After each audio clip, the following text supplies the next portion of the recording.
Hi, my name is Thomas Johnson, and I'm the founder and CEO of GetUpNGetFit, Wellness and Fitness Coaching Concierge. I'm also a C-suite advisor and investor. You're listening to How May I Serve You, where I'm constantly on the quest to surround myself with the best coaches while learning how to better serve our executive clientele by asking them, How may I serve you? Today's show is sponsored by Get Up and Get Fit. And Get Up and Get Fit will be providing students with textbooks and school supplies in Cambodia in honor of our guest today, as well as our philanthropic mission to impact at least 50,000 people per year. And today's guest is Richard E. Nash. Richard, how you doing? Very well, Thomas. Thank you very much for having me. Awesome, awesome.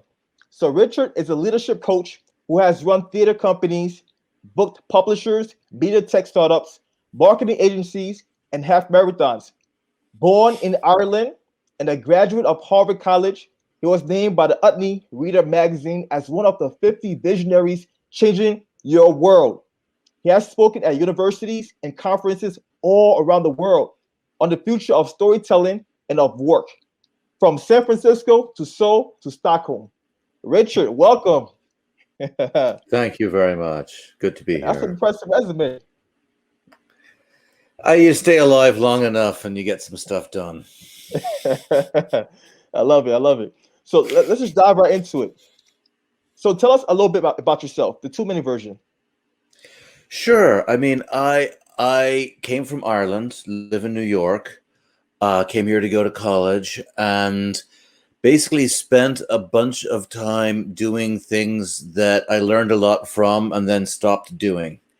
So a decade as a theater director, decade as a book publisher, decade doing startups and consulting and marketing, and just doing my best to remind myself that none of these things I regret, that I learned so much from everything that I've done. Okay. So far as a theater director, creating companies, working with startups, Mm-hmm. what has been your favorite thus far? Your experience. I know that's a hard I question. suppose I hear you. It's like, oh, what's your favorite? Who's your favorite child? I've only got one, so it makes it easy. In real life, I mean, the thing that I suppose the thing I enjoyed most of all, in terms of one particular distinct experience, is editing writers. Okay. It's a kind of a one-on-one activity that's where you're both super tuned in to this other things. There's you, there's the writer, and there's the manuscript, and there's the two of us just kind of completely zeroed in on the manuscript, like two kids making sandcastles on the beach. And I always think that the way children play is so powerful, the way they're so focused. We always say kids are distracted, kids don't pay attention, blah, blah, blah. And that's sometimes true. But some of the time, the way kids are just so in the zone on something, and the entire world around them disappears, and it's just them and the sand, or them and the blocks. And there's something about editing that kind of reminded me a little bit of that, of just being completely in the zone with some building blocks and another kid. So just being engulfed in that process. Yeah. Okay. I love it. So let's go backwards a little bit. Tell us about your childhood in Stockholm. Oh, well, and in Stockholm, Ireland. I mean, that was actually, I'm sorry, in Ireland, because you was born in Ireland. so correct? where I grew up. Yeah. Yeah. I thought maybe a gig that I did in Stockholm, which was fun, but I mean, growing up in Ireland, I grew up in the sticks, in the country. Okay. I was what in Ireland is called a culchie. You're a culchie. You're from the country now. A culchie, yeah, from the sticks. So I was from a small town in the Southwest. I wasn't a farmer, but I grew up on the edge of town. So Okay. the farms started 10 feet from my bedroom window. So it was Wow. cows up until my sister was born. My sister was born when I was 10. My dad persuaded the farmer to put sheep on that field instead because he thought my sister would find the sheep cuter than the Oh, cows. wow. So you actually convinced the farmer to do it. So did it Yeah, work? yeah. It worked. It worked. There was sheep for another 10 years. Wow. So I mean, it's an island, right? And that's got there's like one great thing about an island where everybody knows each other. And then one terrible thing about an island, which is that everybody knows each other.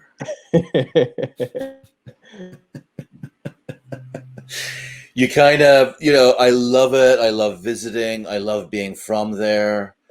But America is the big pond, and I like being in the big pond. I like being a little fish in a big pond. Why did you get into coaching, and who do you coach? So I got into coaching because my shrink told me to. My therapist, I was in a conversation, I was in a session with my therapist. We were chatting away. I was telling her a story. I was describing some stuff I was saying. And I said, "Oh God, I sound like a life coach." And she said, "That's what you should do." And I said, "No, I'm not a coach. I'm not going to be a coach. I'm not a coach. That's And then I spent a couple of months kind of thinking about it and exploring and teaching myself. And I was like, oh my God, she's right. This is what I should be doing with my life. And so I went to start getting certified with CTI, one of the big coach certification training companies. And I remember like in the first 3 hours, I was like, oh my God, I am like 50% good at this and 50% suck at this. But I think I can fix the 50% that I suck at. And this better work because I've tried everything else. I tried being a theater director. I tried being a book publisher. I succeeded at those things, but it wasn't what I wanted to do. This feels like that's what I want to do. This better be. And it turned out it was like it's like a vocation. It's like a vocation. When I was 16 or 17 years old, my Irish grandmother said to me, "Tell me, Richard, have you ever heard a voice calling for you?" That sounds esoteric. Well, it meant when a Irish Catholic grandmother tells you that, asks you that, what she means is God calling you to be a priest? Oh. And Okay. I said, yeah. I said, gran, no, I'm sorry, I haven't. But I realized in the last, number of years that in a sense, being a coach is like a calling. I mean, a lot of vocations are like a calling. You're being, I'm not religious, but there's a way in which I kind of, what I am. I have had what my grandmother would think of as a calling. That's I a was calling. called to be a coach. Okay. And how long ago was this this conversation you had with your therapist? How long ago was this That was conversation? just 4 years ago. Oh, I'm a wow. relatively new coach. But because of the kind of reputation that I had, especially in the publishing industry, as a mentor, as the I had a lot of interns, and a lot of my interns have gone on to careers in the industry and in other industries too, and in other media as well. I just had a lot of people who would come to me looking for career advice, and kind of sometimes being asked like, what should I do? And I realized, that there's no one answer to that question.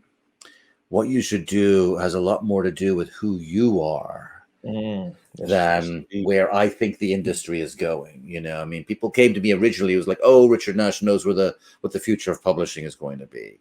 And I was like, A, I don't know what the future of publishing is going to be. B, it doesn't matter what I think. What matters is what makes you happy, what turns you on. I like that.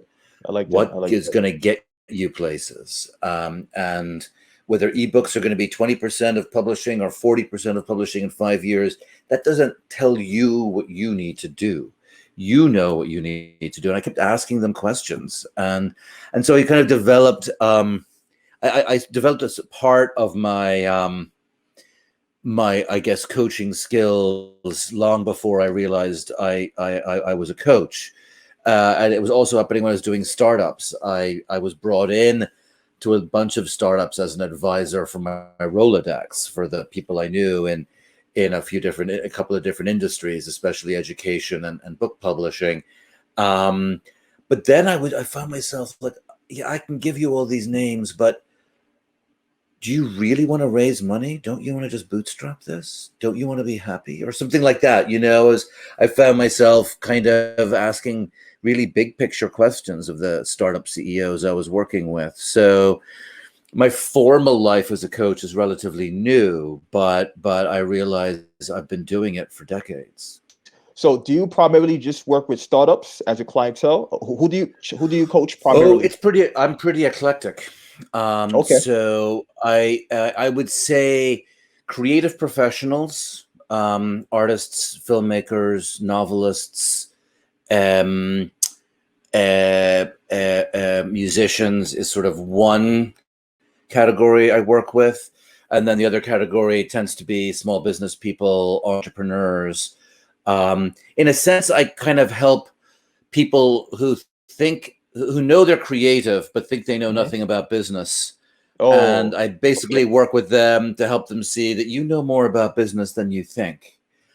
And I help the people who are business people and entrepreneurs who know to grow their business, they're going to have to get more creative.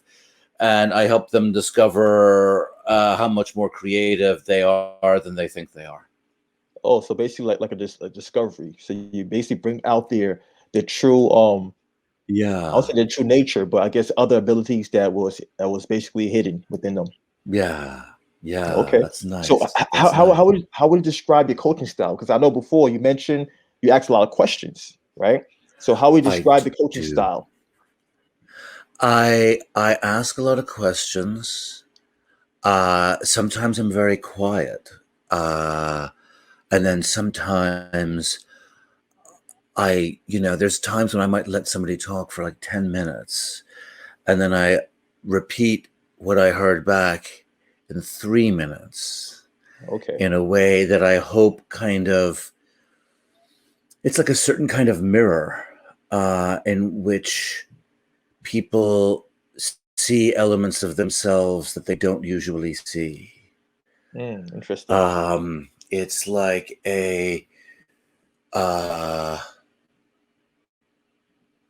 it's not quite mirror on the wall, tell me who's the fairest of them all, but it's like mirror on the wall, what did you hear? Okay. And I was like, well, Thomas, this is what I feel is going on. These are the connections that I'm hearing between these three different things you just described. How does that ring true? So it's like a lot of listening, and then some questions that sometimes can be kind of tough. And I often feel like one of the things I like to do is kind of pull things together from different elements of a session,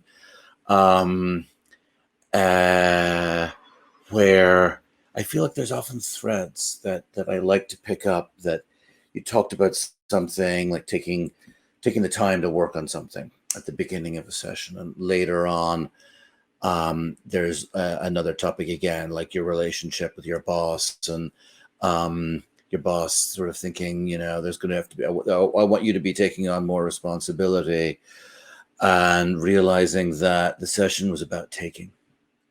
The session was about not waiting for things to happen, but going out and take what you So you're basically need. looking for the connections in all aspects, right? It's almost like putting together a puzzle in a sense. Yeah. That's nice. I like that. Okay. Basically, what you just did with me. All right. What I did. What So you just did with me. this is why it's important to listen, right? Yeah. So if someone were looking for a coach, what traits would you advise for them to look for? Coach is like a platonic spouse. You're kind of looking for, like, some people, everybody needs to be challenged and everybody needs some love, right? But exactly how you like to be challenged and exactly how you like to be loved, it varies from person to person. So I always think it is good to kind of go on a couple of first dates with coaches. Like, feel what it would be like to engage with them.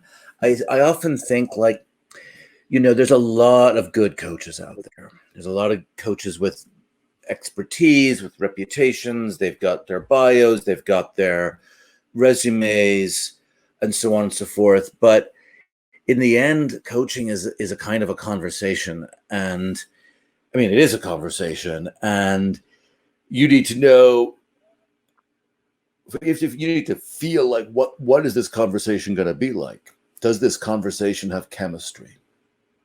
Okay. Alignment. Okay. Alignment.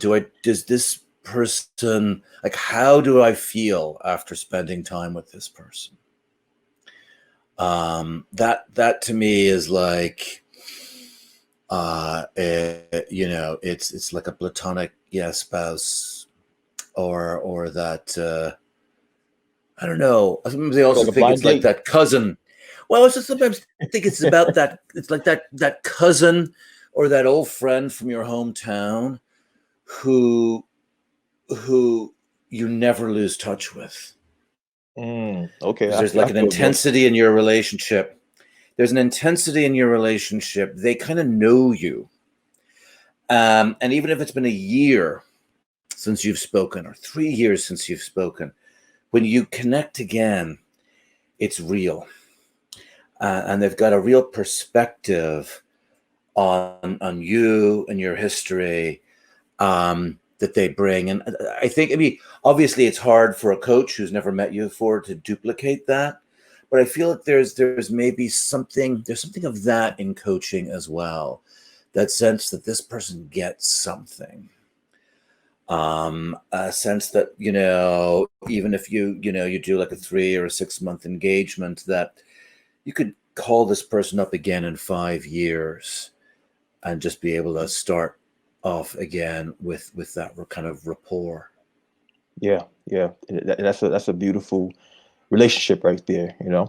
So I want you to give me an example of a success story, right? I want to live vicariously through you, through your success, right? Through your happiness, right? Through your performance. I mean,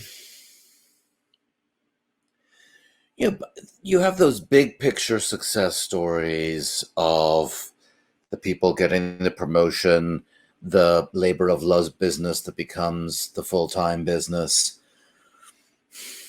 But for me, my sense of success is not like where it is in like a year or 2 years, because often coaching, you do it for 6 months.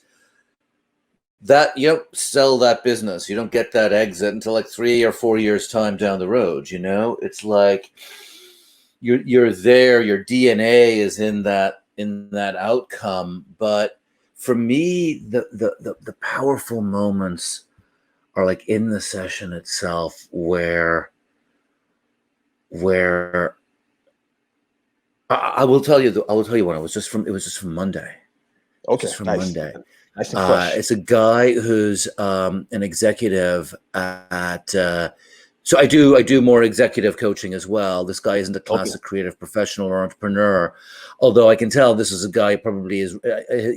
I know he's run businesses in the past, but now he's working at a large company, and he's got new responsibilities that he's never dealt with before. He's like run factories, he's done all this jazz, but he's about to have to do all this sort of like contract negotiation that he's never done before, and he's panicked. And I asked him, in the past, how is it that you got, how did you make your project succeed? And he was like, I imagined where I wanted to go. And then I just figured out what are the gaps that I need to fill in between. And then he stopped. And I was just silent for like 10, 15 seconds. I said nothing. And he was on Zoom, and there was the weird light shining from behind that was like glaring up into it. So it was like this guy's face and this glare behind him. And he's like, oh my God, I just saw the light. He's like, that's how I negotiate, isn't it? And I'm like, yeah, you figure out what you want out of this relationship. You figure out what's the goal, and then you figure out what are the pieces that aren't yet there, and just go get them. There you go. And he was, it was in him already. That was the thing. It was in him already. And to me, it's like that moment is the great success that where your client, where your coachee discovers it inside themselves. I love that right there. That's the aha moment. That was the aha moment. Yeah. So Richard, are you currently working on any new projects that you would like to share with us? Probably the main thing is I have a new. I call it a newsletter. It's not a newsletter because there's no news. Okay. And the other thing that happens with newsletters is they're supposed to be regular. Mine is not regular. Okay. I did the first one in January, and I have not sent out another one since, but there's about 6 of them in various stages of being written. And what I've realized is that, and it's funny, it's in the title. The title is The Dinner Party Letters.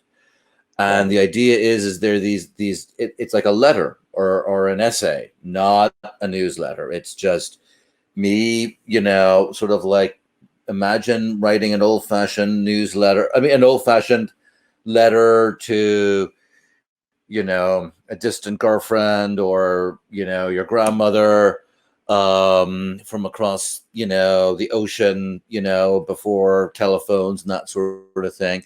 But it's also about dinner, and it has something to do with dinner parties. I have a deck, so I've got outdoor space. And so I've been doing these 2 dinner parties every month since last August, all the way through the pandemic.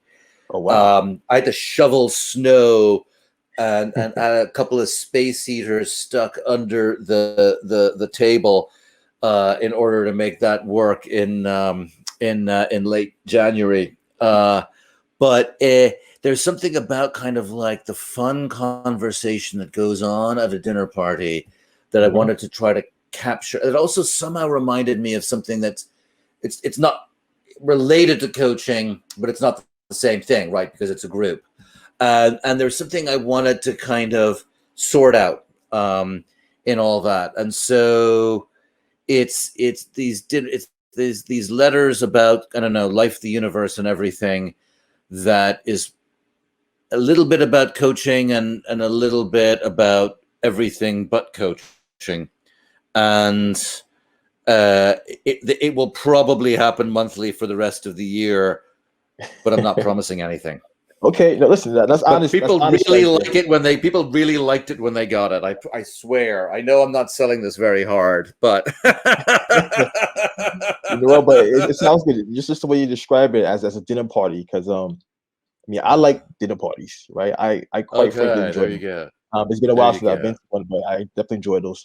So They're coming back, man. They're coming back. perfect. How can one join your newsletter to receive this? Oh, Okay, so every I think probably the easiest thing is just to go to my website, rnash.com, rnash.com, and somewhere there's a sign up for it. It's on Substack, but it's probably easier to just go to my website and find the URL there. okay, so that's the best place. rnash.com. Okay, so Yep. that's the best place for people to reach out to you if they want to inquire about your services further, correct? Yep. That's all roads lead to rnash.com. Awesome. So Richard, I'm definitely appreciating this conversation. I love your Thank you. personality. I love your insight and what you stand for. So last but not least, how may I serve you? You just did. Mm. You just did. You coached me during this. You helped me see things about myself. Okay, that's excellent. However I could be of support and serve, that's why I'm here. That's why I'm here. I will. I really. I may figure out something else as well, but I have to say, a great conversation is as they say in Judaism, great conversation is a mitzvah. Okay. This is an Irish guy. But I've always loved that phrase, mitzvah, a blessing, and this was a blessing. So thank you very much. Of course, definitely. So everyone else, thanks for coming through. Thanks for lending us your ears and your eyeballs. And as always, stay tuned for next episode. Take care.